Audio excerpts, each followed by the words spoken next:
Hence, for a solution here, Mazda Rustler for Bantam 323 Mazda, Ford Meteors and stuff.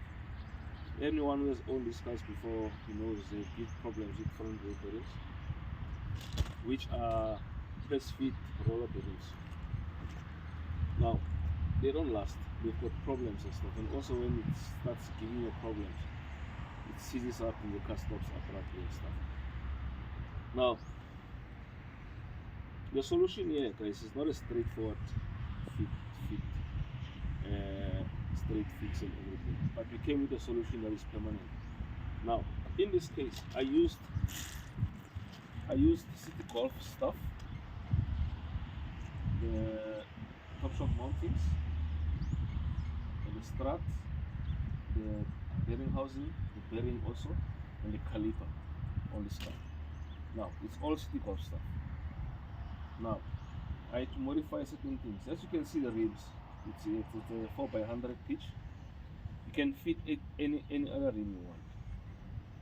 Now, the issue is this: with the lower ball joint, we had to modify it. From a Mazda Astina, we had to machine it so it can fit at the bottom of the City Golf bearing housing and also the leg on this side. Another thing that we had to modify, I fitted Opel Corsa CV joints, because the inner splines fitted on the ones on the Mazda on the inner side, and then the outer ones the stick off and the Opel was the same. Now we modified that. Another thing we had to do on this car, the wheel element, we couldn't get it right obviously because of the geometry, the modifying it and everything. We did it the conventional way, the old way, put the wire at the back to the front so I can make it drive straight, so I can check out when it turns and everything and stuff before we took it for wheel element. So but when we took it for wheel element, I let them use City Golf spec to align it so I can get the geometry right. Now, I'm not saying use City Golf stuff, guys. There might be someone who's got a situation where he's used something else, because a lot of people, unfortunately, they got rid of this car because of the wheel bearings. I know 3 guys, every time they see me driving this car, no, I got rid of this thing because it was giving me problems with bearings. Now, people are gonna tell you, no, you didn't press it right and all that stuff. I mean, how many years? I've been waiting 30 years on cars. You fail to press a Mazda bearing. So there's something wrong with the design also. I don't know what is the story, but for me, that was not the best design. And also remember this, guys. There might be someone who's having a Mazda like this without problems. I mean, that person is an exception. But I mean, the exception doesn't make it a rule. So there's a lot of people who got rid of this cars because of that. So I'm just here to bring a solution so I can share the information with you guys. Like, this is a solution that I've checked and I've seen and I've applied it. And I've driven this car over 20,000 kilometers now with this setup. It's good. It's not pulling. Everything is fine. Not showing tires inside, the wheel element is good, drives fine, there's no any other issue. And then at the back of my mind, I used to drive this car and always think about the bearing is going to fail. I don't have it anymore, something else can fail and stuff.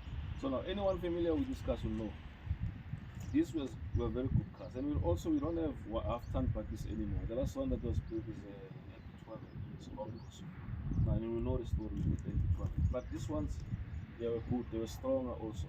And they were easy to fix also. A lot of people can do a lot of things by themselves and stuff on these cars, unlike these modern cars and stuff. Now, the only thing that will give you a problem in these cars, but is if you tamper with it frequently and stuff. I don't know what people will do. It will give you a problem with this thing. It's the airflow sensor, the airflow meter, like on the BMW E-Tech and stuff. Now, it will give you a problem with this, but people play around with this. Me, I don't play around with this because I use these cars every day, so it must be reliable and stuff all the time. Now, this will give you a problem if it's a Mazda 136i like this one. But if it's a carburetor, we know the common problems on these cars is a carburetor, which is, if you've been on cars for long, Mazda doesn't work on carburetors. They are good when they work, when they're wrong when they don't work. But they were not bad carburetors when they were good. So I'm just saying that those are the issues that would be important. But the most common problem with this thing is the front suspension, which was the shock stick. Now I modified the front. We modified the front the officer said earlier, you don't have to use that. I mean, at the back, so I can use the 100 pitch, 4x100 pitch. I just took it for the engineering. I took the drums, they machined it out for me, then they put new studs on the other ones, and then I use the same, the roots over. So it has changed. Also, unlike the Ford Mazda ones where the pitch, I think the pitch was 114, if I'm not mistaken. So, but the issue that these ones I can, there's a lot of applications of them that I can use here. I can use NP200, I can use City Box, I can use Conquest, there's a lot of cars with the 100 pitch, BMW E30s, I can use a lot of them. I'm just saying it opens up a lot of scope so that in case you've got a breakdown, you've got a tire, anything, if you've driven a Mazda before, then you won't have this thing. You will always have a problem on the road where nobody can help you because the pitch was different. But that was not the reason why I went this way. I went this way because of the issue of the rates. So if there's anyone else out there that has done it differently than this, can you share the knowledge also so you can share it with other people who are still driving this car? Because there's plenty of them on the road, to be honest. So, but it's very sad when you see people saying, "No, I'm gonna get rid of this thing because it's giving me problems with the rings." Unlike it's telling you about something big like an engine and stuff. So please, guys, comment, like, and share the video, and then let's see. Maybe someone else will have a solution. I'll put it in the link. Everything that I've put here on the stick to modify it and everything. As I said, there's a cost element for it.